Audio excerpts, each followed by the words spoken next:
Hello everyone, সবাই কেমন আছো? আশা করছি সবাই খুব ভালো আছো আর আমরাও খুব ভালো আছি। তো যেদিনের ব্লগটা শেয়ার করছি সেদিন আমরা সবাই মিলে চলে গিয়েছিলাম মায়াপুর আর নবদ্বীপ ঘুরবো বলে।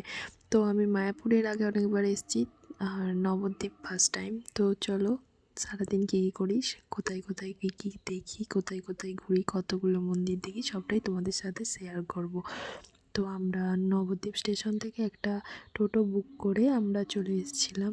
এই মন্দিরটাই ফার্স্ট। তো সবে মন্দির খুলেছে, পুরো ফাঁকা একদম। ফার্স্ট টাইম মানে ফার্স্ট আমরাই এলাম।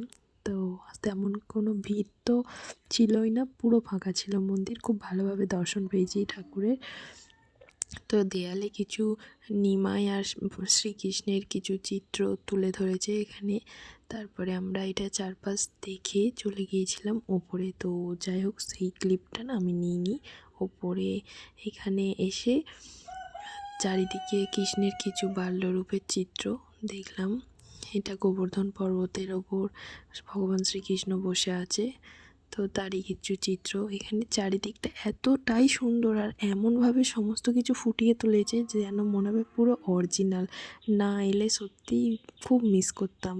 অনেকবার এর আগেও প্ল্যান করেছি নবদ্বীপ আসবো, তো বারবার কিছু না কিছু কারণে কোনো না কোনো কাজে আটকে গেছে। তো এবারে ফাইনালি আমরা আসতে পেরেছি। মানে চোখের সামনে এত সুন্দর দৃশ্য মনে হয় না এলে খুব মিস করতাম। যাই হোক, সেসব আলাদা ব্যাপার। তো এখানে চারিদিকটা আমরা খুব ভালোভাবে ঘুরলাম। আরও মন্দিরে যাব, সেগুলো তোমাদের সাথে শেয়ার করব পরের পার্টে। তো দেখো